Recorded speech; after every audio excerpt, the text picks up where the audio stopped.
اب استحسان کا مطلب یہ ہے کہ مشابہ موارد کو مد نظر رکھے بغیر مستقل طور پر جائزہ لیں اور جو چیز حق اور انصاف سے زیادہ قریب ہو نیز ہمارے ذوق اور عقل اسے پسند کرے، اسی کے مطابق حکم صادر کرے۔ اس طرح استصلاح بھی ہے، یعنی ایک مصلحت کو دوسری مصلحت پر مقدم رکھنا، ایسے ہی تعول بھی ہے، یعنی اگرچہ کسی دینی نص، کسی آیت یا رسول کی کسی معتبر حدیث میں ایک حکم موجود ہے، لیکن بعض وجوہات کے پیش نظر ہمیں نص کے مفہوم اور مدلول کو نظر انداز کر کے اپنی اجتہادی رائے مقدم کرنے کا حق ہے۔ ان اصطلاحوں کے متعلق تفصیلی بحث و گفتگو کی ضرورت ہے، اور اس طرح شیعہ سنی کی بحث بھی چھڑ جائے گی۔ اس سلسلے میں یعنی نص کے مقابلے میں اجتہاد کے متعلق متعدد کتابیں لکھی گئی ہیں، اور شاید سب سے اچھی کتاب النص والا اجتہاد ہے کہ جسے علامہ جلیل سید شرف الدین نے تحریر فرمایا ہے۔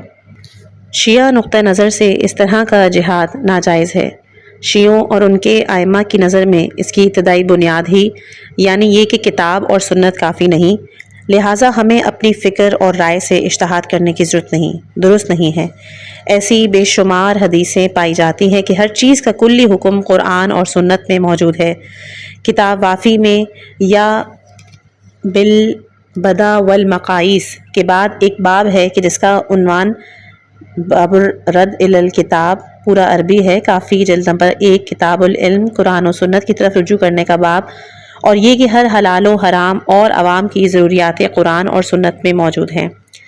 قیاس اور اجتہاد کو قبول یا اسے رد کرنے کے متعلق دو جہتوں سے بحث اور گفتگو کی جا سکتی ہے۔ ایک یہی جہت کہ جسے میں نے بیان کیا کہ قیاس اور اجتہاد بالرائے کو اسلامی قانون سازی کا ایک سرچشمہ اور مصدر تسلیم کر لیا جائے اور اسے کتاب و سنت کی صف میں ایک مستقل مصدر مانتے ہوئے کہیں کچھ ایسی چیزیں بھی ہیں کہ جن کا حکم وحی کے ذریعے بیان نہیں ہوا۔ اب یہ مجتہدوں کا فریضہ ہے کہ وہ اپنی رائے سے ان کا حکم بیان کریں۔ دوسری جہت یہ ہے کہ قیاس اور اجتہاد بالرائے کو واقعی احکام کے استنباط کے وسیلے کے طور پر اس طرح استعمال کریں کہ جس طرح دوسرے وسائل مثلاً خبر واحد سے استفادہ کرتے ہیں۔ اسے اصطلاحی زبان میں یوں سمجھیے کہ ممکن ہے قیاس کو موضوعیت کی حیثیت دے اور ممکن ہے اسے طریقت کی حیثیت دے۔ شیعہ فقہا میں قیاس اور اجتہاد بالرائے مذکورہ بالا کسی بھی عنوان سے معتبر نہیں ہے۔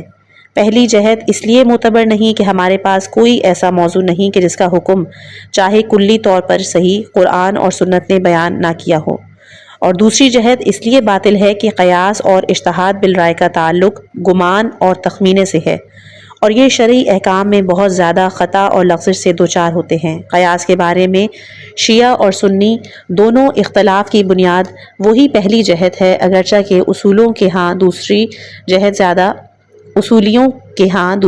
زیادہ مشہور ہوئی۔ اجتہاد کا حق اہل سنت کے ہاں زیادہ دنوں تک باقی نہیں رہ سکا۔ شاید اس کا سبب عملی طور پر پیش آنے والی مشکلیں تھیں، کیونکہ اگر یہ حق اس طرح جاری رہتا، خاص طور سے نسوں میں تعول اور تصرف جائز سمجھتے ہیں، ہر شخص اپنی رائے کے مطابق تصرف اور تعول کرتا رہے تو دین کا تو نام و نشان بھی باقی نہ رہے۔ شاید یہی وجہ تھی کہ رفتہ رفتہ مستقل اجتہاد کا حق چھین لیا گیا، اور سنی علماؤں نے یہ طے کر لیا کہ عوام کو 4 مشہور مجتہدوں اور اماموں ابو حنیفہ، شافعی، مالک بن انس اور احمد بن حنبل کی تقلید کی طرف لے جائیں، اور انہیں ان چاروں کے علاوہ کسی دوسرے مجتہد کی تقلید سے روک دیں۔ یہ قوم پہلے 7ویں صدی میں مصر میں اٹھایا گیا اور بعد میں دوسرے اسلامی ملکوں میں بھی اس طرز فکر نے جگہ لے لی۔ اب ہم بات کرتے ہیں جائز جہاد کی۔ لفظ اجتہاد 5ویں صدی ہجری تک اس طرح مخصوص معنی میں یعنی قیاس اور اجتہاد بالرائے کے جو شیعہ نقطہ نظر سے ناجائز ہے استعمال ہوتا تھا۔ شیعہ علماء اس وقت تک اپنی کتابوں میں باب الاجتہاد اسے رد کرنے اور باطل اور ناجائز قرار دینے کے لیے لکھتے تھے، جیسے شیخ طوسی کی کتاب ادہ میں، لیکن آہستہ آہستہ یہ لفظ اپنے خصوصی معنی سے باہر آیا، اور خود سنی علماؤں نے بھی، جیسے ابن حاجب نے مختصرۃ الاصول میں جس کی شرح ازدی نے لکھی ہے اور مدتوں جامعۃ الازہر کے درسی نصاب میں شامل رہی ہے، شاید آج بھی شامل ہو۔ ان سے پہلے غزالی نے اپنی ایک مشہور کتاب المصطفیٰ میں لفظ اجتہاد کو اجتہاد بالرائے کے اس مخصوص معنی میں استعمال نہیں کیا، کہ جو کتاب و سنت کے مقابلے میں ہیں، بلکہ انہوں نے شرعی حکم حاصل کرنے کے لیے سعی اور کوشش کے اس عالم معنی میں استعمال کیا ہے جسے ان لفظوں میں بیان کیا جاتا ہے، جس کا مطلب ہے معتبر شرعی دلیلوں کے ذریعے شرعی احکام کے استنباط کی انتہائی کوشش کرنا۔ اب رہی یہ بات کہ معتبر شرعی دلیلیں کیا ہیں، آیا قیاس اور استحسان وغیرہ بھی شرعی دلیلوں میں شامل ہیں یا نہیں، یہ یہاں پر ایک علیحدہ موضوع ہے۔ اس وقت 5ویں صدی سے شیعہ علماؤں نے بھی یہ لفظ اپنا لیا، کیونکہ وہ اس قسم کے اجتہاد کے پہلے سے قائل تھے۔ یہ اجتہاد جائز اجتہاد ہے، اگرچہ شروع میں یہ شیعوں کی نظر میں نفرت انگیز تھا، لیکن جب اس کا معنی اور مفہوم بدل گیا تو شیعہ علماء نے ہی تعصب سے کام نہیں لینا چاہا اور اس کے استعمال سے پرہیز نہیں کیا۔ ایسا معلوم ہوتا ہے کہ شیعہ علماء بہت سے مقامات پر مسلمانوں کی جماعت سے اتحاد اور یکجہتی اور اسلوب کی رعایت کا بڑا خیال رکھتے تھے۔ مثلاً اہل سنت اجماع کو حجت مانتے تھے اور تقریباً قیاس کی طرح اجماع کے لیے بھی اصالت و موضوعیت کے قائل تھے، جبکہ شیعہ اسے نہیں مانتے تھے، وہ ایک دوسری چیز کے قائل ہیں، لیکن اسلوب اور وحدت کے تحفظ کی خاطر جس چیز کو خود مانتے تھے اس کا نام اجماع رکھ دیا۔ اہل سنت کہتے تھے کہ شرعی دلیلیں 4 ہیں: کتاب، سنت، اجماع اور اجتہاد یعنی کہ قیاس۔ شیعہ علماء نے کہا کہ شرعی دلیلیں 4 ہیں: کتاب، سنت، اجماع اور عقل۔ انہوں نے صرف قیاس کی جگہ عقل رکھ دی۔ بہرکیف اجتہاد رفتہ رفتہ صحیح اور منطقی معنی میں استعمال ہونے لگا، یعنی شرعی دلیلوں کو سمجھنے کے لیے غور و فکر اور عقل کا استعمال، اور اس کے لیے کچھ ایسے علوم میں مہارت ضروری ہے کہ جو صحیح اور عالمانہ تدبر و تعقل کی استعداد اور صلاحیت کا مقدمہ ہیں۔ علماء اسلام کو تدریجی طور پر یہ احساس ہوا کہ شرعی دلیلوں کے مجموعے سے احکام کے استخراج اور استنباط کے لیے کچھ ابتدائی علوم سے واقفیت ضروری ہے، جیسے عربی ادب، منطق، تفسیر قرآن، حدیث، رجال حدیث، علم اصول، حتیٰ دوسرے فرقوں کے فقہ کا علم۔ اب مجتہد اس شخص کو کہتے ہیں کہ جو ان تمام علوم میں اپنی مہارت رکھتا ہو۔ یقین سے تو نہیں کہہ سکتا، لیکن گمان غالب یہی ہے کہ شیعوں میں اجتہاد اور مجتہد کا لفظ اس معنی میں سب سے پہلے علامہ حلی نے استعمال کیا۔ علامہ حلی نے اپنی کتاب تہذیب الاصول میں باب القیاس کے بعد باب الاجتہاد تحریر فرمایا ہے، اور وہاں انہوں نے اجتہاد اس معنی میں استعمال کیا ہے جس معنی میں آج استعمال کیا جاتا ہے اور رائج ہے۔ پس شیعی نقطہ نظر سے وہ اجتہاد ناجائز ہے جو قدیم زمانے میں قیاس اور رائے کے معنی میں استعمال ہوتا تھا، اب چاہے اسے قانون سازی اور تشریع کا ایک مستقل مصدر سرچشمہ مانے یا واقعی حکم کے استخراج اور استنباط کا وسیلہ، لیکن جائز اجتہاد سے مراد وہی مہارت کی بنیاد پر صحیح اور لیکن جائز اجتہاد سے مراد فنی مہارت کی بنیاد پر صحیح اور کوشش ہے۔ بس جو کہا جاتا ہے کہ اسلام میں اجتہاد کیا چیز ہے، اس کی کیا ضرورت ہے، تو اس کا جواب یہ ہے کہ اجتہاد جس معنی میں آج استعمال ہو رہا ہے اس سے مراد صلاحیت اور فنی مہارت ہے۔ ظاہر ہے کہ جو شخص قرآن اور حدیث سے استفادہ کرنا چاہتا ہے اس کے لیے قرآن کی تفسیر، آیتوں کے معنی، ناسخ اور منسوخ، محکم متشابہ سے واقفیت، نیز معتبر اور غیر معتبر حدیثوں میں تمیز دینے کی صلاحیت ضروری ہے۔ اس کے علاوہ صحیح عقلی اصولوں کی بنیاد پر حدیثوں کے آپسی ٹکراؤ کو ممکنہ حد تک حل کر سکتا ہے، مذہب کے اجمالی اور متفق علیہ مسائل کو تشخیص دے سکتا ہو۔ خود قرآنی آیتوں اور حدیثوں میں کچھ کلی اصول اور قواعد ذکر کرتے ہوئے دنیا کے تمام علوم میں پائے جانے والے تمام اصولوں اور فارمولوں کی طرح ان شرعی اصول اور قواعد کے استعمال کے لیے بھی مشق، تمرین، تجربہ اور مہارت ضروری ہے۔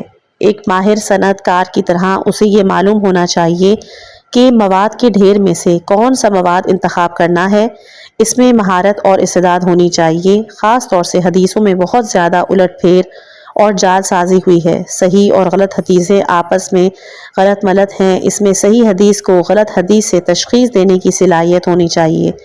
مختصراً یہ کہ اس کے پاس اس قدر ابتدائی اور مقدماتی معلومات فراہم۔ شیعوں میں اخباریت کا رواج۔ میں یہاں اس خطرناک تحریک کا ذکر ضروری سمجھتا ہوں کہ تقریباً 4 صدی قبل شیعہ دنیا میں اجتہاد کے موضوع سے متعلق وجود میں آئی، اور وہ اخباریت کی تحریک ہے۔ اگر کچھ جید اور دلیر علماء نہ ہوتے اور اس تحریک کا مقابلہ کر کے اسے سرکوب نہ کرتے تو نہیں معلوم کہ آج ہماری کیا حالت ہوتی۔ دبستان اخباریت کی عمر 4 صدی سے زیادہ نہیں۔ اس اسکول کے بانی ملا امین استرابادی ہیں کہ جو بذات خود بہت ذہین تھے۔ بہت سے شیعہ علماء نے ان کا اتباع کیا ہے۔ خود اخباریوں کا دعویٰ ہے کہ شیخ صدوق کے زمانے تک کے تمام قدیم شیعہ علماء اخباری تھے، لیکن حقیقت یہ ہے اخباریت ایک اسکول اور کچھ معین اصول اور قوانین کی شکل میں کہ جو عقل کی حجیت کے منکر ہوں، قرآن کی حجیت اور سندیت کی یہ بہانہ بنا کر منکر ہو کہ قرآن صرف پیغمبر کی کہ اہل بیت ہی سمجھ سکتے ہیں۔ ہماری ذمہ داری فقط اہل بیت علیہم السلام کی حدیثوں کی طرف رجوع کرنا ہے، اور اجماع سنیوں کی بدعت ہے۔ لہٰذا ادلہ اربع یعنی قرآن، سنت، اجماع اور عقل میں سے صرف سنت حجت ہے، اور وہ تمام حدیثیں کہ جو کتب اربع یعنی کافی، من لا یعذر الفقیہ، تہذیب اور استبصار میں بیان ہوئی ہیں، صحیح اور معتبر بلکہ قطعی صدور ہے، یعنی رسول خدا صلی اللہ علیہ وآلہ وسلم اور ائمہ طاہرین علیہم السلام سے ان کا صادر ہونا یقینی ہے۔ ان اصولوں کا پیرو اسکول 400 سال پہلے موجود نہیں تھا۔ شیخ طوسی نے اپنی کتاب عدۃ الاصول میں بعض قدیم علماء کو مقلدہ کے نام سے یاد کیا ہے اور ان پر نکتہ چینی کی ہے، تاہم ان کا اپنا کوئی اسکول اور دبستان نہیں تھا۔ شیخ طوسی نے انہیں مقلدہ اس لیے کہا کہ وہ اصول دین میں بھی روایتوں سے استدلال کرتے تھے۔ بہرحال اخباریت کا اسکول اجتہاد اور تقلید کے دبستان کے خلاف ہے۔ جس صلاحیت، قابلیت اور فنی مہارت کے مجتہدین قائل ہیں، اخباری اس کے منکر ہے۔ وہ غیر معصوم کی تقلید حرام جانتے ہیں۔ اس اسکول کا حکم ہے کہ چونکہ صرف حدیث حجت اور سند ہے اور اس میں بھی کسی کو اجتہاد اور اظہار نظر کا حق نہیں، لہٰذا عوام پر فرض ہے کہ وہ براہ راست حدیثیں پڑھے اور انہی کے مطابق عمل کرے، بیچ میں کسی عالم کو مجتہد، مرجع تقلید اور واسطے کے عنوان سے تسلیم نہ کرے۔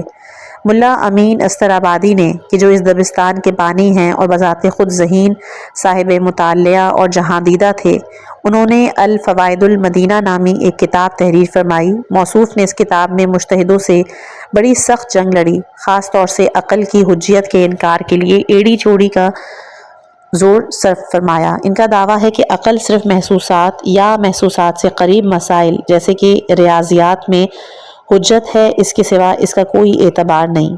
بدقسمتی سے یہ فکر اس وقت سامنے آئی کہ جب یورپ میں حسی فلسفے نے جنم لیا۔ وہ لوگ علوم سائنس میں عقل کی حجیت کے منکر تھے اور یہ حضرت دین میں انکار کر بیٹھے۔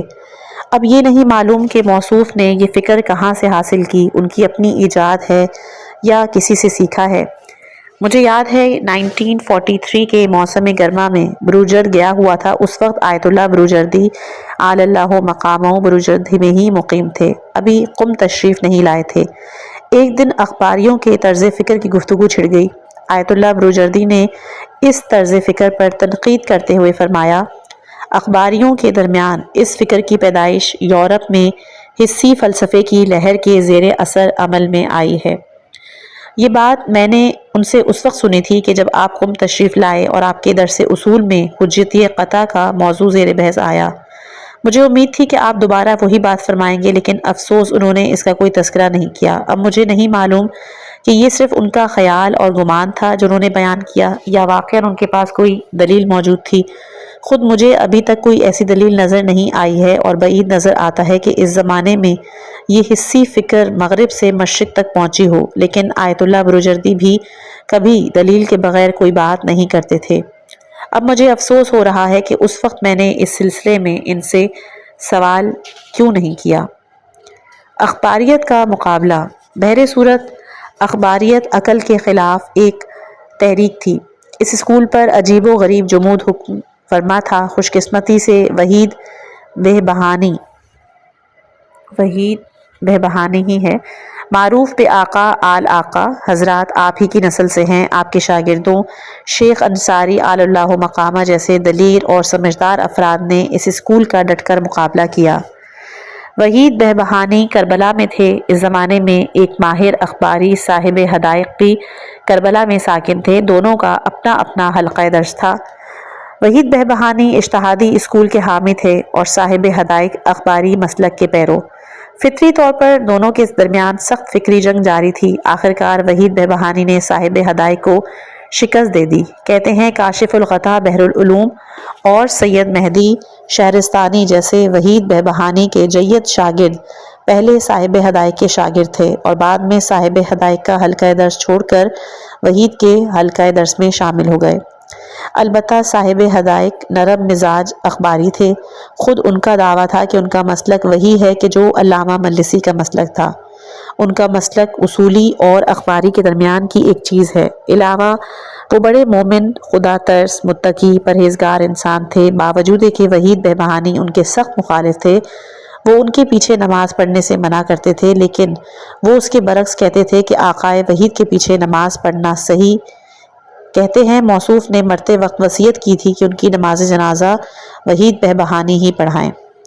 اخباریت کے خلاف شیخ انصاری کی جدوجہد کا انداز یہ تھا کہ آپ نے علم اصول فقہ کی بنیادوں کو محکم بنایا۔ کہتے ہیں خود شیخ انصاری فرمایا کرتے تھے کہ اگر امین استرابادی زندہ ہوتے تو میرا اصول مان لیتے۔ اخباری اسکول اس مقابلہ آرائی کے نتیجے میں شکست کھا گیا اور اب اس مسلک کے پیرو گوشہ و کنار میں خال خال ہی نظر آتے ہیں، لیکن ابھی بھی اخباریت کے سارے افکار کہ جو ملا امین کی پیدائش کے بعد بڑی تیزی سے پھیلے ہیں، لوگوں کے ذہنوں میں داخل ہوئے اور تقریباً 200 سال تک چھائے رہے، ذہنوں سے باہر نہیں نکلے۔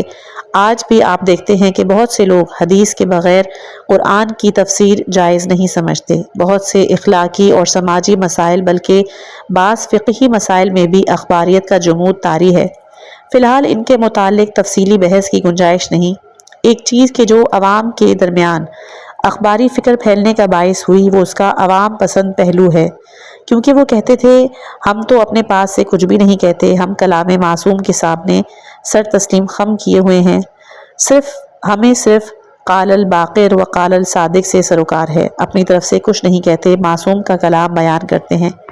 شیخ انصاری فرائد الاصول میں براعت اور احتیاط کے بحث میں سید نعمت اللہ جزائری سے کہ جو اخباری مسلک کے پیرو تھے، وہ نقل کرتے ہیں کہ وہ کہتے ہیں کیا کوئی صاحب عقل یہ احتمال دے سکتا ہے کہ قیامت کے دن خدا کے کسی بندے یعنی کہ کسی اخباری کو حاضر کیا جائے اور اس سے پوچھا جائے کہ تم نے کس بنیاد پر عمل کیا؟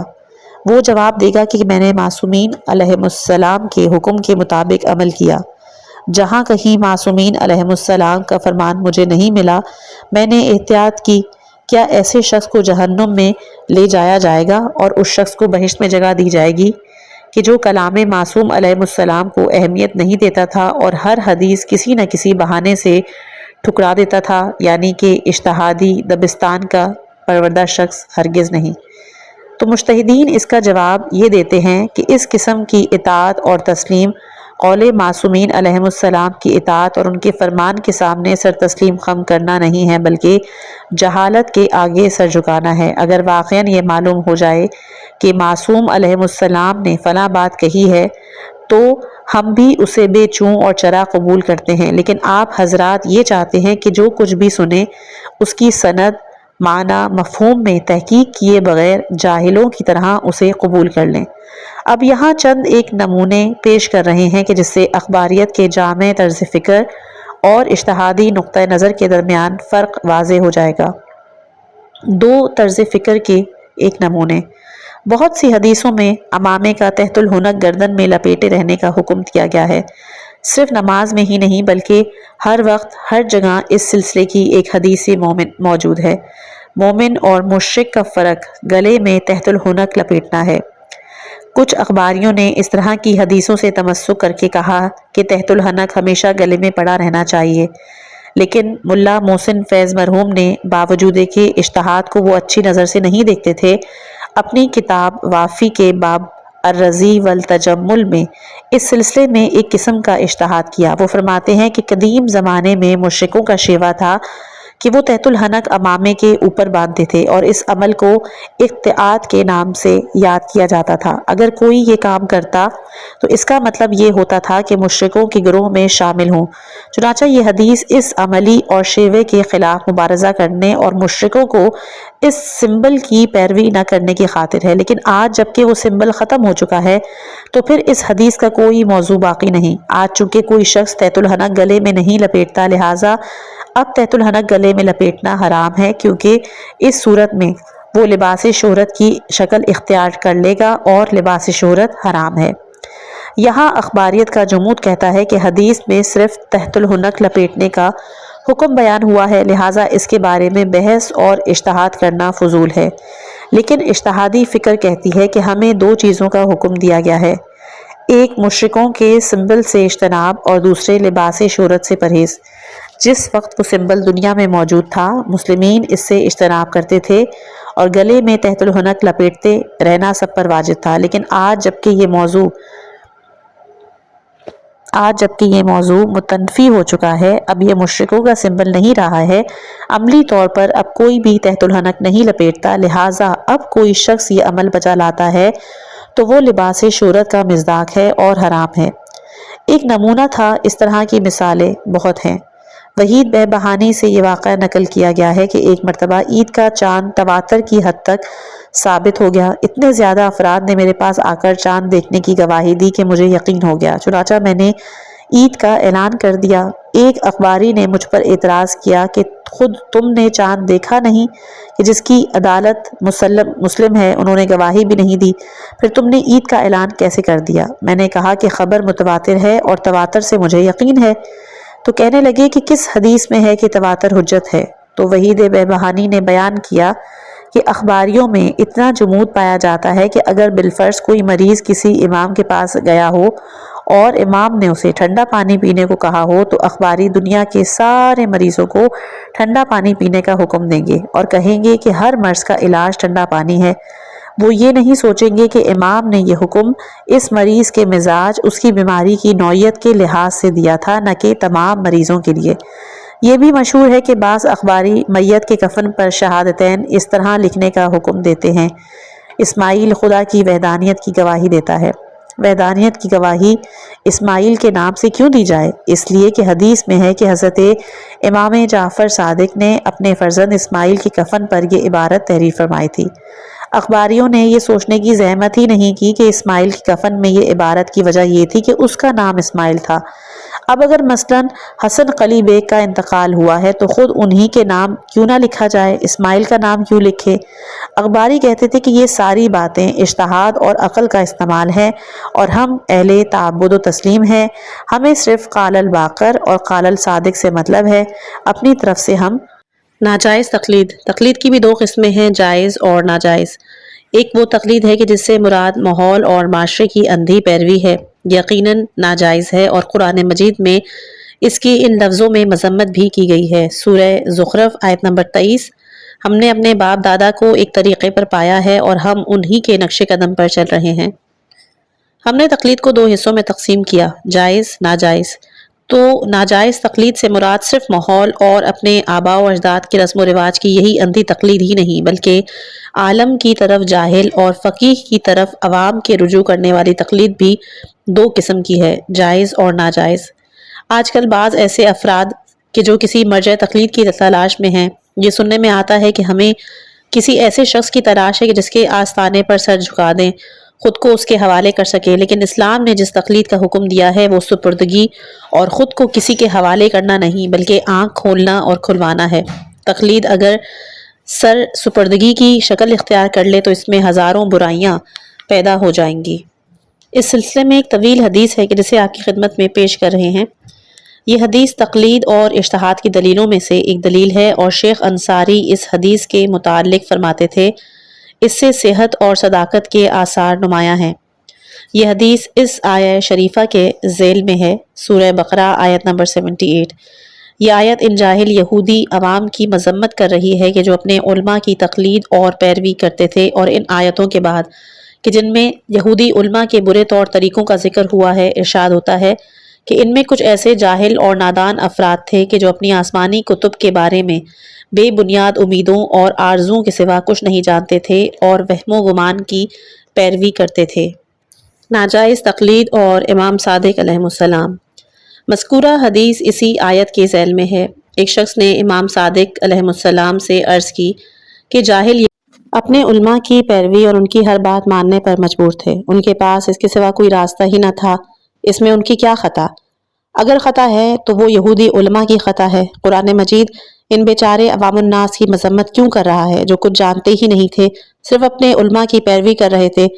اگر علماء کی تقلید اور پیروی لائق مذمت ہے تو پھر ہمارے عوام کی بھی مذمت کی جانی چاہیے کہ جو ہمارے علماء کی تقلید کرتے ہیں۔ اگر یہودی عوام کو اپنے علماء کی تقلید نہیں کرنی چاہیے تھی تو ان لوگوں کو بھی تقلید نہیں کرنی چاہیے۔ حضرت یہ فرماتے ہیں، ہمارے عوام اور علماء اور یہودی عوام و علماء میں ایک جہت سے فرق ہے اور ایک جہت سے ایک جیسے۔ ان کے ایک جیسے ہونے کی جہت میں خداوند عالم نے ہمارے عوام کو بھی ان اپنے علماء کی ویسی تقلید کرنے کی باعث مذمت کی ہے اور فرق ہونے کی جہت میں مذمت نہیں کی ہے۔ اس شخص نے عرض کیا، فرزند رسول توضیح دیجئے۔ تو حضرت نے کہا، یہودی عوام نے اپنے علماء کی عملی زندگی دیکھی تھی کہ وہ کھلم کھلا جھوٹ بولتے ہیں، رشوت لینے سے نہیں چوکتے، رشوت اور ذاتی تعلقات کے باعث الہی احکام اور فیصلوں میں الٹ پھیر کرتے ہیں، افراد و اشخاص سے تعصب کی بنیاد پر برتاؤ کرتے ہیں، ذاتی حب اور بغض کو الہی احکام میں شامل کرتے ہیں۔ اس کے بعد حضرت نے فرمایا، وہ اس فطری الہام کی روشنی میں کہ جو خداوند عالم نے تکوینی طور پر ہر شخص کو عطا کی ہے جانتے تھے کہ ایسے اعمال کا ارتکاب کرنے والے شخص کی پیروی نہیں کرنی چاہیے، اس کی زبان سے بیان ہونے والا خدا اور رسول صلی اللہ علیہ وآلہ وسلم کا قول نہیں ماننا چاہیے۔ یہاں امام یہ بتانا چاہتے ہیں کہ کوئی یہ گمان نہ کرے کہ یہودی عوام اس مسئلے سے واقف نہیں تھے کہ ان علماء کی بات ماننا جائز نہیں ہے کہ جو دینی احکام کے خلاف عمل کرتے ہیں، کیونکہ یہ کوئی ایسی بات نہیں کہ جس سے کوئی شخص واقف نہ ہو۔ اس مسئلے کی معرفت خداوند عالم نے ہر شخص کی فطرت میں ودیت کی ہوئی ہے، ہر شخص کی عقل اسے جانتی ہے۔ منطقیوں کے بقول یہ ان چیزوں میں سے ہے کہ جس کی دلیل خود اس کے ساتھ ہے کہ جس شخص کا فلسفہ وجود، پاکی اور طہارت اور ہوا و ہوس سے اجتناب ہے، اگر وہ ہوا و ہوس اور دنیا پرستی کا دلدادہ ہو جائے تو ہر عقل یہی حکم دیتی ہے کہ اس کی باتوں پر کان نہیں دھرنا چاہیے۔ اس کے بعد حضرت فرماتے ہیں، ہمارے عوام کا بھی یہی حال ہے، یہ لوگ بھی اگر اپنے فقہا میں بدکاری، شدید تعصب، مال اور دنیا کی ہوس، اپنے دوستوں اور حامیوں کی جانبداری، چاہے وہ ناصالح ہی کیوں نہ ہوں، اپنے مخالفوں کی سرکوبی، چاہے وہ احسان اور نیکی کے مستحق ہی کیوں نہ ہوں، اور اسی طرح کے دوسرے اوصاف مشاہدہ کرنے کے باوجود اپنی آنکھیں بند کر کے ان کی پیروی کرتے رہیں، تو وہ لوگ بھی یہودی عوام کی طرح مذمت اور ملامت کے مستحق ہیں۔ پس معلوم ہوا کہ جائز اور ممدوح تقلید خود سپردگی، آنکھیں بند کر لینا اور خود کو کسی کے حوالے کر دینا نہیں ہے، بلکہ آنکھ کھولے رہنا اور ہوشیار رہنا ہے، ورنہ وہ پھر جرم میں شریک مانے جائیں گے۔ علماء کی کریت اور عصمت کا جاہلانہ نظریہ۔ بعض افراد یہ خیال کرتے ہیں کہ گناہ کی تاثیر ہر شخص میں یکساں نہیں ہے۔ عام لوگوں پر گناہ اثر انداز ہوتا ہے اور ان کے عدالت اور تقوی زائل کر دیتا ہے، لیکن علماء پر وہ کارگر ثابت نہیں ہوتا۔ وہ ایک قسم کی کریت اور ایک طرح کی عصمت کے مالک ہیں کہ جو فرق آب قلیل اور آب کثیر میں ہے، وہی فرق عوام اور علماء میں ہے۔ اگر آب کثیر ایک کر کے برابر ہو تو وہ نجاست کے مل جانے سے نجس نہیں ہوتا، نجاست اس پر اثر انداز نہیں ہوتی، جبکہ اسلام کسی کے لیے کریت اور اعتصام کا قائل نہیں، یہاں تک کہ خود پیغمبر اکرم صلی اللہ علیہ وآلہ وسلم کے لیے بھی قرآن مجید سورہ انعام آیت نمبر 15 میں کہتا ہے، اے پیغمبر کہہ دو کہ اگر میں بھی گناہ کروں تو مجھے بھی یوں یوم عظیم کا خوف ہے، کیونکہ ارشاد ہوتا ہے سورہ زمر آیت نمبر 65، اگر آپ کے عمل میں شرک کا شائبہ آ جائے تو آپ کا عمل رائگاں چلا جائے گا۔ یہ سب ہمیں بتانے کے لیے یہاں کسی قسم کا امتیاز نہیں ہے کہ کسی کو کریت اور اعتصام حاصل نہیں ہے کہ چاہے جتنا گناہ کرتے جائیں ان کی عدالت اور تقوی پر حرف نہ آئے گا۔ قرآن مجید میں موسیٰ علیہ السلام اور عبد صالح کی جو داستان بیان ہوئی وہ بڑی عجیب داستان ہے۔ اس داستان سے ایک عظیم درس یہ ملتا ہے کہ تابع اور پیرو صرف اسی وقت تک پیشوا اور رہنما کی اطاعت اور اس کے سامنے سر تسلیم خم کر سکتا ہے جب تک پیشوا قانون کی خلاف ورزی نہ کرے، اصول نہ توڑے، برائی کی طرف مائل نہ ہو۔ اگر پیشوا اصول اور قوانین کے خلاف اقدام کرے تو یہاں خاموشی ہرگز جائز نہیں ہے، اگرچہ اس داستان میں عبد صالح کے اقدامات خود ان کی نظر میں ایک وسیع تر افق پر نظر رکھنے اور موضوع کے باطنی پہلو کی جانب توجہ کرنے کے باعث اصول اور قوانین کے خلاف نہ تھے بلکہ فریضے اور ذمہ داری کے عین مطابق تھے۔ لیکن نکتہ یہ ہے کہ موسیٰ علیہ السلام نے صبر کیوں نہیں کیا، اعتراض کیوں کر بیٹھے، باوجود کہ وہ وعدہ کرتے تھے اور خود کو تلقین کرتے تھے کہ اعتراض نہیں کریں گے، لیکن پھر بھی اعتراض کر بیٹھتے۔ موسیٰ علیہ السلام کا کمزور پہلو ان کا اعتراض کرنا نہیں تھا بلکہ موضوع کی حقیقت اور اس کے باطن سے ناواقفیت تھی۔ اگر انہیں حقیقت کا علم ہوتا تو وہ اعتراض نہ کرتے اور وہ حقیقت کو جاننا بھی چاہ رہے تھے، لیکن جب تک وہ ان اقدامات کو الہی اصول اور قوانین کے برخلاف تصور کر رہے تھے، ان کا ایمان انہیں خاموش رہنے کی اجازت نہیں دے رہا تھا۔ بعضوں کا کہنا ہے کہ اگر قیامت تک عبد صالح کے اقدامات جاری رہتے تو موسیٰ علیہ السلام بھی اعتراض اور تنقید سے باز نہ آتے مگر یہ کہ حقیقت موضوع سے باخبر ہو جاتے۔ موسیٰ علیہ السلام ان سے کہتے ہیں، سورہ کہف آیت نمبر 66 میں ہے، کیا آپ مجھے اجازت دیں گے کہ میں آپ کی پیروی کروں تاکہ آپ مجھے تعلیم دیں؟ تو عبد صالح یہاں کیا فرماتے ہیں سورہ کہف آیت نمبر 67 میں کہ تم میری مصاحبت برداشت اور جو کچھ دیکھو گے اس کے متعلق خاموش نہیں رہ سکتے۔ اس کے بعد خود ہی اس کی وجہ بتائے دیتے ہیں سورہ کہف آیت نمبر 68 کہ جب تم کوئی بظاہر غلط کام ہوتا دیکھو گے اور اس کی حقیقت اور راز سے بھی واقف نہ ہوگے تو کیسے خاموش رہ سکتے ہو؟ موسیٰ علیہ السلام نے آگے فرمایا سورہ کہف کی آیت نمبر 69 کہ انشاءاللہ آپ مجھے صابر پائیں گے اور آپ کی نافرمانی نہیں کروں گا۔ موسیٰ علیہ السلام نے یہ نہیں کہا کہ راز کا پتہ ہو یا نہ ہو میں صبر کروں گا، بلکہ صرف اتنا کہا کہ مجھے امید ہے کہ یہ صبر و تحمل مجھ میں پیدا ہو جائے۔ البتہ موسیٰ علیہ السلام میں یہ تحمل اس وقت پیدا ہوگا کہ جب وہ ان اقدامات کے راز سے واقف ہو۔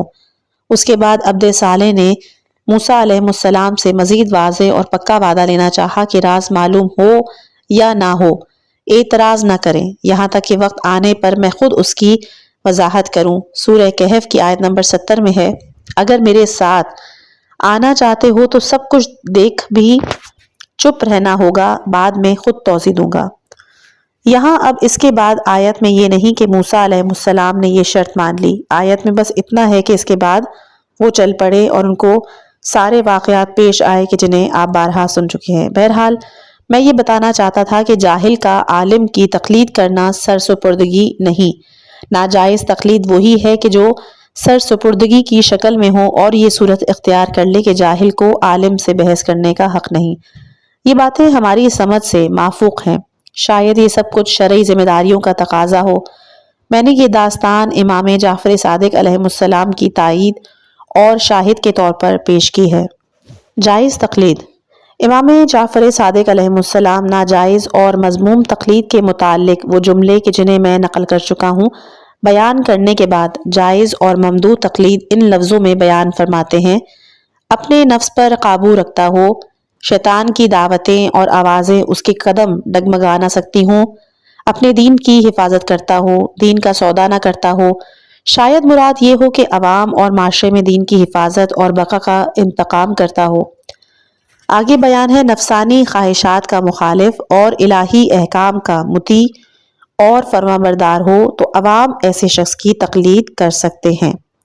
البتہ یہ نقطہ واضح ہے کہ نفسانی خواہشات کی مخالفت میں ایک عالم اور عام شخص کے درمیان فرق ہے، کیونکہ ہر شخص کی خواہش نفس کچھ معین امور میں ہوتی ہے کہ جو ان کی خواہش نفس الگ ہے اور بوڑھے کی خواہش نفس الگ۔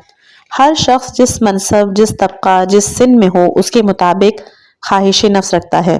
ایک عالم دین کی نفس پرستی کا معیار یہ نہیں ہے کہ وہ شراب پیتا ہے یا نہیں، جوا کھیلتا ہے یا نہیں، نماز اور روزہ ترک کرتا ہے یا نہیں۔ اس کی ہوا پرستی کا معیار عہدہ اور منصب کی خواہش، شہرت اور محبوبیت سے لگاؤ، ہاتھ چموانے کی آرزو، اپنے آگے پیچھے لوگوں کے چلنے کی تمنا، اپنا اقتدار مضبوط بنانے کے لیے بیت المال کا استعمال، اپنے ساتھیوں، عزیز و اقربا، خاص طور سے اپنی صاحبزادوں کو بیت المال وغیرہ میں خرد برد کی کھلی چھوٹ اور اس طرح کی دوسری چیزیں ہیں۔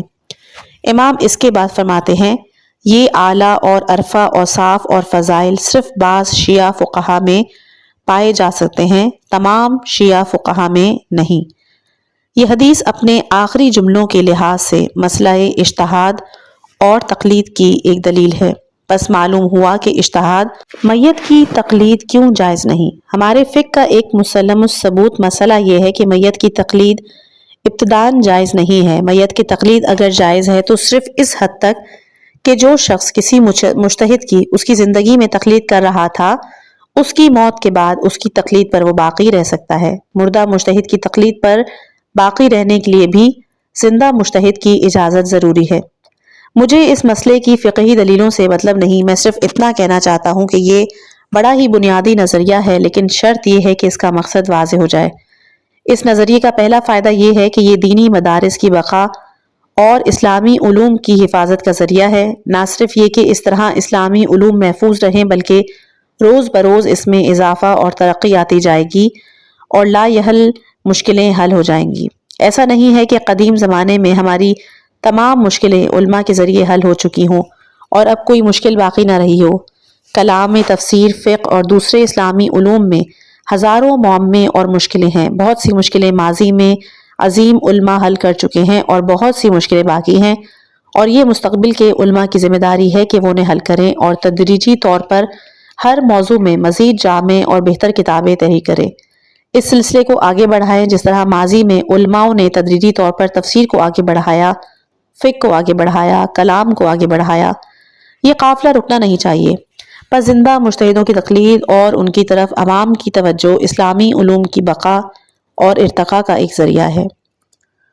دوسرا سبب یہ ہے کہ مسلمان ہر روز اپنی زندگی میں نئے نئے مسائل سے دوچار ہوتے ہیں۔ ان مسائل میں اپنی ذمہ داری کا علم نہیں، لہٰذا ایسے زندہ فقیہوں اور زندہ افکار کی ضرورت ہے کہ جو یہ عظیم احتیاج برطرف کر سکیں۔ اجتہاد اور تقلید سے متعلق ایک حدیث ہے، احتجاج طبرسی جلد نمبر 3 صفحہ 28، نئے واقعات میں ہماری حدیثوں کے راویوں کی طرف رجوع کرو۔ احادیثنا کے بجائے یہاں پر حدیثنا ہے۔ حوادث واقعہ یہی نئے مسائل ہیں کہ جو ہر صدی میں، ہر دور میں، ہر سال پیش آتے ہیں۔ مختلف زمانوں، مختلف صدیوں کی فقہی کتابوں کی چھان بین سے یہ پتہ چلا کہ لوگوں کی ضروریات کے مطابق تدریجی طور پر فقہ میں نئے مسائل داخل ہوئے ہیں۔ فقہا نے ان کا جواب دینے کی کوشش فرمائی، اس لیے رفتہ رفتہ فقہ کی ضخامت بڑھتی گئی۔ اگر کوئی شخص تحقیقی نقطہ نظر سے حساب لگائے تو سمجھا جا سکتا ہے کہ فلاں اور فلاں مسئلہ کس صدی میں، کس علاقے میں، کس ضرورت کے تحت فقہ میں شامل ہوا۔ اگر زندہ مجتہد ان نئے مسائل کا جواب نہ دے تو پھر زندہ اور مردہ مجتہد کی تقلید میں کیا فرق؟ بہتر ہے کہ ہم بعض مردہ مجتہدوں مثلاً شیخ انصاری کی، کہ جو خود زندہ مجتہدوں کے اعتراف کے مطابق سب سے زیادہ عالم اور محقق تھے، تقلید کریں۔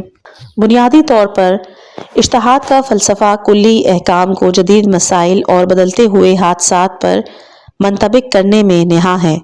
واقعی مجتہد وہی ہے کہ جو یہ فلسفہ حاصل کر سکے، اس کے معلوم ہو کہ موضوعات کس طرح بدلتے ہیں، ساتھ ساتھ ان کے احکام بھی بدل جاتے ہیں، ورنہ پرانے اور تحقیق شدہ مسائل میں تحقیق کرنا اور کسی القوا کو العہود سے بدل دینا یا العہود کو القوا میں تبدیل کر دینا تو کوئی ہنر نہیں۔ اس کے لیے اتنے ہنگامے کی ضرورت نہیں، البتہ اجتہاد کے لیے بہت سی شرائط اور مقدمات کی ضرورت ہے۔ مجتہد کو مختلف علوم کا ماہر ہونا، جیسے عربی، ادب، منطق، اصول فقہ، حتیٰ کہ تاریخ اسلام، تمام اسلامی فرقوں کی فقہ کا علم ہونا چاہیے۔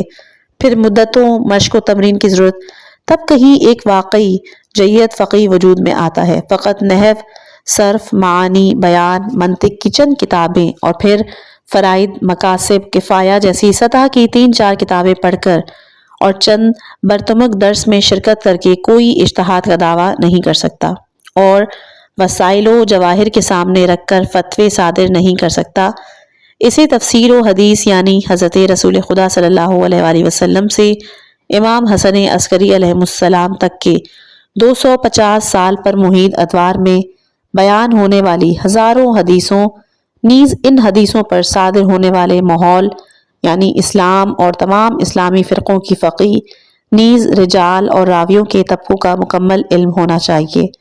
آیت اللہ بروجردی علی اللہ مقامہ واقعاً فقیہ تھے، مجھے کسی کا نام لینے کی عادت نہیں، وہ بھی جب تک زندہ تھے میں نے اپنی تقریروں میں ان کا نام نہیں لیا، لیکن اب جبکہ وہ اس دنیا سے رخصت ہو چکے ہیں کسی لالچ کا شائبہ نہیں رہ گیا، یہ عرض کر رہا ہوں کہ آپ واقعاً ایک ممتاز اور زبردست فقیہ تھے، تفسیر، حدیث، رجال، درایت، تمام اسلامی فرقوں کی فقہ پر مکمل دسترس رکھتے تھے۔ فتووں میں فقیہ کے تصورات کی جھلک۔ فقیہ اور مجتہد کا کام شرعی احکام کا استنباط اور استخراج ہے، لیکن موضوع کے بارے میں اس کی معلومات اور کائنات کے متعلق اس کے تصورات کو اس کے فتووں میں ایک بڑا دخل ہوتا ہے۔ جن موضوعات کے متعلق فتویٰ صادر کر رہا ہے ضروری ہے کہ ان کے متعلق بھرپور معلومات رکھتا ہو، مگر کسی ایسے فقیہ کو تصور کریں کہ جو گھر یا مدرسے میں گوشہ نشینی کی زندگی گزار رہا ہے، اس کا موازنہ ایک ایسے فقیہ سے کریں کہ جو زندگی کے مسائل میں دخیل ہے۔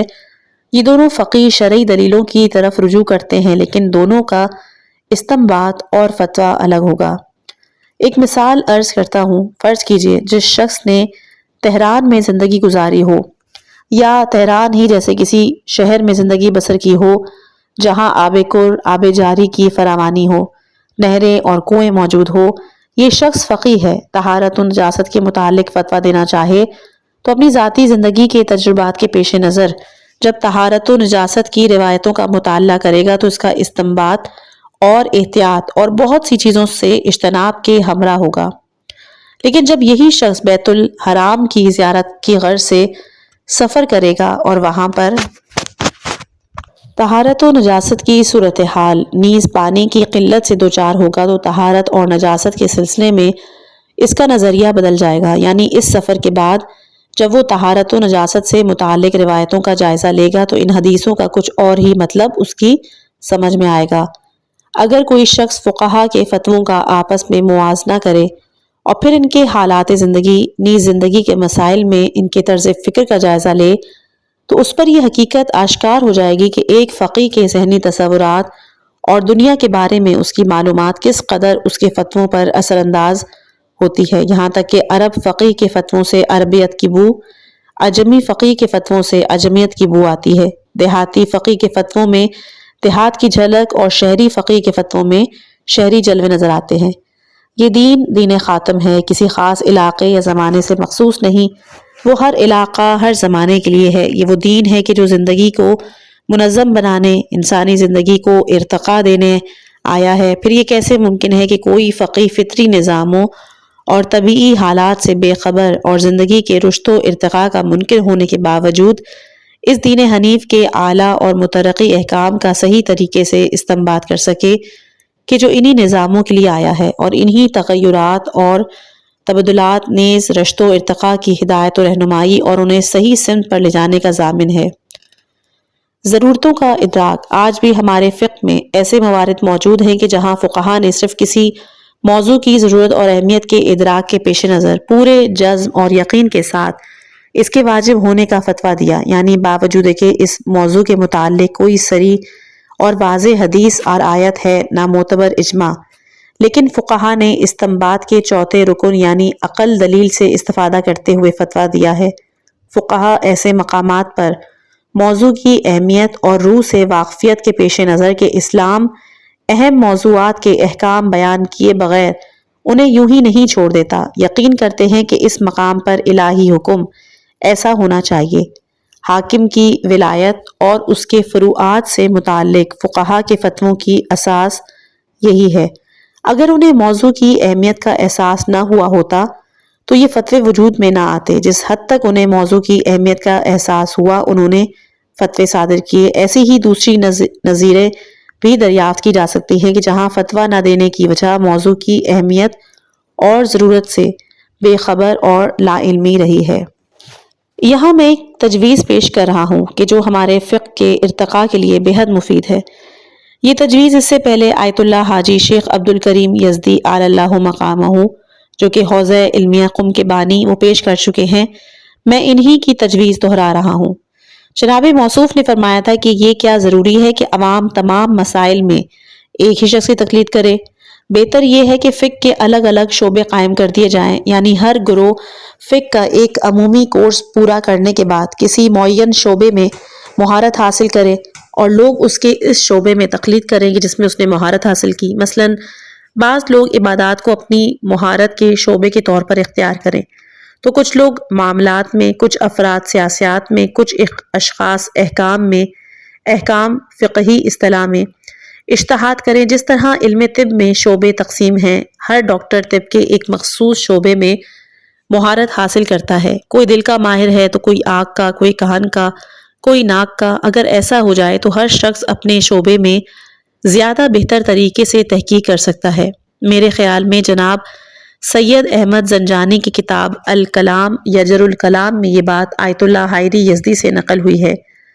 یہ تجویز بہت اچھی ہے، اور میں اس میں اتنا اور اضافہ کرتا ہوں کہ فقہ میں کام کی تقسیم اور فقاہت میں تخصصی شعبوں کی ایجاد تقریباً 100 سال سے ایک ضرورت کی شکل اختیار کر چکی ہے، اور موجودہ حالات اس دور کے فقہا یا فقیہ کے تکامل اور ارتقاء کو علوم میں شعبوں کی تقسیم، کیونکہ علوم میں کام کی تقسیم علوم کی ترقی کا نتیجہ بھی ہے اور علت بھی، یعنی علوم تدریجی طور پر ترقی کرتے ہیں اور پھر اس منزل پر پہنچ جاتے ہیں کہ اس کے تمام مسائل میں تحقیق ایک شخص کے بس کی بات نہیں رہ جاتی، لہٰذا اس کی تقسیم اور مختلف شعبے ایجاد کرنا ضروری ہو جاتا ہے۔ پس کام کی تقسیم اور ایک علم تخصصی شعبوں کی ایجاد اس علم کی ترقی کا نتیجہ ہے۔ دوسری طرف جب یہ کام تقسیم ہو جاتا ہے اور تخصصی شعبے قائم ہو جاتے ہیں، ساری توجہ اپنے اپنے مخصوص شعبوں پر متمرکز ہو جاتی ہے، تو علم کو پھر مزید ترقی ہوتی ہے۔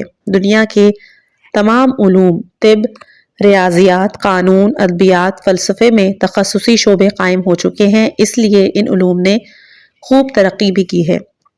فقہ کا 1000 سالہ ارتقاء۔ ایک زمانہ تھا کہ جب فقہ بہت محدود تھی۔ شیخ طوسی سے پہلے کی فقہی کتابوں کا جب جائزہ لیتے ہیں تو وہ بہت ہی چھوٹی اور محدود نظر آتی ہیں۔ شیخ طوسی نے مبسوط نامی کتاب لکھ کر فقہ کو ایک نئے مرحلے میں داخل کیا اور اسے وسعت دی۔ اسی طرح ہر دور کے علماء اور فقہا کی کوششوں اور نئے نئے مسائل شامل ہونے نیز جدید تحقیقات کے نتیجے میں فقہ کی ضخامت بڑھتی گئی، یہاں تک کہ 100 سال قبل صاحب جواہر بڑی مشکلوں سے فقہ کا ایک مکمل دورہ لکھنے میں کامیاب ہو سکے۔ کہتے ہیں موصوف نے 20 سال کی عمر سے اس مہم کا آغاز کیا تھا اور اپنی غیر معمولی صلاحیت، پہم کوشش اور طویل عمر کے نتیجے میں زندگی کے آخری لمحات میں فقہ کا دورہ مکمل کرنے میں کامیاب ہوئے۔ جواہر کا مکمل دورہ 6 بڑی اور بہت سی زیغم جلدوں میں چھپا ہوا ہے۔ اب یہ کتاب 44 جلدوں میں عام سائز میں چھپی بھی ہے۔ شیخ طوسی کے مبسوط کہ جو اپنے زمانے میں مشروع اور مفصل فقہ کا نمونہ مانی جاتی تھی، جواہر کی ایک جلد کے نصف کے برابر بھی نہیں۔ صاحب جواہر کے بعد شیخ مرتضیٰ انصاری علی اللہ مقامہ نے فقہ کی نئی بنیادیں قائم کی، جس کا نمونہ آپ کی کتاب مقاصد اور کتاب طہارت ہے۔ آپ کے بعد کسی کے ذہن میں اتنی تفصیل اور تحقیق کے ساتھ فقہ کا مکمل دورہ پڑھانے یا لکھنے کا تصور بھی نہیں آتا۔ اس موجودہ دور میں اور دنیا کے تمام علوم کی طرح ہماری فقہ کی اس ترقی کے بعد جو ماضی میں علماء اور فقہا کی کوششوں کا نتیجہ ہے، اس دور کے علماء فقہا فقہ کی ترقی کو روک دیں، اس کے ارتقاء کے راستے مسدود کر دیں، یا اسے سنجیدہ مترقی تجویز کو مان کر تخصصی شعبے ایجاد کریں۔ عوام بھی ایک شخص کی تقلید کرنے کے بجائے مختلف شعبوں میں الگ الگ مجتہدین کی تقلید کریں، جس طرح وہ اپنی جسمانی بیماریوں کے علاج کے لیے الگ الگ ماہرین کے پاس جاتے ہیں۔ فقہی کونسل۔ ایک اور تجویز بیان کرنا چاہتا ہوں، اور میرا خیال یہ ہے کہ یہ باتیں جتنی زیادہ بیان کی جائیں اتنا ہی بہتر۔ تجویز یہ ہے باوجود کہ دنیا میں تمام علوم میں تخصصی شعبے قائم ہو چکے ہیں اور اس کے باعث حیرت انگیز ترقی ہوئی ہے، لیکن اس کے ساتھ ساتھ ایک اور کام ہوا ہے جس نے اپنی جگہ پر اس ترقی میں بہت اہم کردار ادا کیا ہے، اور ہر شعبے کے صف اول کے ماہروں کی امداد، باہمی آپسی تعاون اور فکر و نظر کا تبادلہ ہے۔ آج کی دنیا میں ایک شخص کے فردی فکر و عمل کی کوئی قیمت نہیں، اکیلا انسان کچھ نہیں کر سکتا۔ ہر شعبے کے ماہرین ایک دوسرے سے تبادلہ خیال کرتے رہتے ہیں اور اپنے افکار دوسروں کے سامنے پیش کرتے ہیں، یہاں تک کہ ایک بر اعظم کے دانشور دوسرے بر اعظم کے دانشوروں سے تعاون کرتے ہیں۔ چنانچہ صف اول کے ماہروں کے درمیان اس تبادلہ خیال اور باہمی تعاون کے نتیجے میں اگر کوئی صحیح اور مفید نظریہ سامنے آتا ہے تو وہ دنیا میں جلد ہی پھیل جاتا ہے اور اپنی جگہ بنا لیتا ہے، اور اگر کوئی غلط نظریہ ہوتا ہے تو اس کا بطلان جلد از جلد واضح ہو جاتا ہے اور وہ نظریہ دم توڑ دیتا ہے۔ اس نظریہ پرداز کے شاگرد برسوں غلط فہمی میں پڑے نہیں رہتے، لیکن افسوس کی بات یہ ہے کہ ہمارے ہاں ابھی تک کام کی تقسیم ہوئی ہے، نہ تخصصی شعبے قائم ہوئے اور نہ آپس میں کسی قسم کا تعاون اور تبادلہ خیال ہوتا ہے۔ میں یہاں یہ بتانے کے لیے خود اسلام کے اندر اس قسم کے تصورات اور مترقی احکام موجود ہیں، قرآن مجید کی ایک آیت اور نہج البلاغہ کے چند جملے پیش کر رہا ہوں۔ قرآن مجید میں سورہ شعراء آیت نمبر 38 میں ہے۔ یہ آیت مومنین اور اسلام کے پیرووں کے اوصاف ان لفظوں میں بیان کرتی ہے کہ یہ لوگ حق کی دعوت قبول کرتے ہیں، نماز پڑھتے ہیں، اپنے کام باہمی ہم فکری اور رائے مشورے سے انجام دیتے ہیں، اور جو کچھ ہم نے انہیں عنایت کیا ہے اس میں سے انفاق کرتے ہیں۔ پس اسلامی نقطہ نظر سے تبادلہ خیال اور ہم فکری مومنوں اور اسلام کے پیرووں کی زندگی کے اصول میں شامل ہے۔ نہج البلاغہ میں ہے، جان لو خدا کے جن بندوں کو الہی علم سپرد کیا گیا ہے وہ اس کی حفاظت کرتے ہیں، اس کے چشموں کو جاری کرتے ہیں، یعنی علم کے چشموں سے لوگوں کو سیراب کرتے ہیں، آپس میں محبت آمیز عواطف اور دوستی کا رشتہ قائم کرتے ہیں، کشادہ روئی محبت اور گرم جوشی سے ایک دوسرے سے ملتے ہیں، ایک دوسرے کو اپنی فکر اور علم کے جام سے سیراب کرتے ہیں، اپنے نظریات سے ایک دوسرے کو مستفید کرتے ہیں، نتیجے میں سب کے سب سیراب ہو کر باہر آتے ہیں۔ اگر فقاہت کی علمی کونسل قائم ہو جائے اور تبادلہ خیال کا عمل باقاعدہ طور سے انجام پائے تو فقہ میں رونما ہونے والی ترقی کے علاوہ فتووں کا اختلاف بھی کافی حد تک برطرف ہو جائے گا۔ اگر ہمارا دعویٰ یہ ہے کہ ہماری فقہ بھی دنیا کے واقعی علوم کا ایک حصہ ہے تو ہمیں بھی ان اسلوبوں سے استفادہ کرنا پڑے گا جسے دوسرے علوم میں فائدہ اٹھایا جا رہا ہے۔ اگر ہم ان اسلوبوں کو کام میں نہ لائیں تو اس کا مطلب یہ ہے کہ ہماری فقہ علوم کی صف سے خارج ہے۔ کچھ اور بھی تجویزیں ہیں لیکن انہیں بیان کرنے کا اب وقت نہیں رہا۔ میں نے اس آیت کو سرنامہ کلام بنایا۔ سورہ توبہ آیت نمبر 122۔ یہ آیت واضح لفظوں میں حکم دے رہی ہے کہ کچھ مسلمانوں کو دین میں تفقہ کر کے دوسروں کو اپنے تفقے سے بہرہ مند کرنا چاہیے۔ تفقہ فقہ سے بنا ہے۔ فقہ کا معنی صرف سمجھنا ہی نہیں بلکہ گہرائی اور شے کی حقیقت کے متعلق بھرپور بصیرت کے ساتھ سمجھنے کو فقہ کہتے ہیں۔ راغب اصفہانی اپنی کتاب مفردات میں کہتے ہیں کہ فقہ ظاہر و آشکار امر کے ذریعے کسی مخفی اور پوشیدہ حقیقت کے انکشاف کا نام ہے۔ تفقہ کی تعریف میں کہتے ہیں کہ کسی چیز کو تلاش کیا اور اس میں مہارت حاصل کر لی۔ یہ آیت مسلمانوں سے کہتی ہے کہ دین کے معرفت سطحی نہیں ہونی چاہیے بلکہ گہرائی میں اتر کر غور و فکر کریں، احکام کی روح اور فلسفے کو سمجھنے کی کوشش کریں۔ یہ آیت اجتہاد اور فقاہت کی دلیل ہے اور یہی آیت ہماری تجویزوں کی سند ہے۔ جس طرح اس آیت کی روشنی میں اسلام میں تفقہ و اجتہاد کی بساط بچھائی گئی، اسی طرح اس آیت کے فرمان کے مطابق اس کی بساط میں مزید وسعت دی جائے، ضرورتوں پر مزید توجہ دی جائے، فقہی کونسل میدان عمل قدم رکھے، اجتماع سے کٹ کر انفرادی اقدامات منسوخ قرار دے دیے جائیں، تخصصی شعبے قائم کیے جائیں تاکہ ہماری فقہ اپنا ارتقائی سفر جاری رکھ سکے۔ یہ استاد شہید جلیل القدر مفکر حضرت آیت اللہ المرتضیٰ مطہری کی تقریر تھی کہ جو آپ نے 1961 میں حضرت آیت اللہ بروجردی علی اللہ مقامہ کی۔ یہ تھی آیت اللہ مرتضیٰ مطہری کی کتاب اجتہاد و تقلید۔ امید ہے کہ آپ کو یہ آڈیو بک پسند آئی ہوگی۔ مزید علمی اور دینی کتب سننے کے لیے ہمارے چینل کو سبسکرائب کریں اور دعا میں یاد رکھیں۔ خداوند متعال سے دعا ہے کہ آپ سب کو بھی دنیا اور آخرت کی کامیابی عطا کرے۔ والسلام علیکم ورحمۃ اللہ وبرکاتہ۔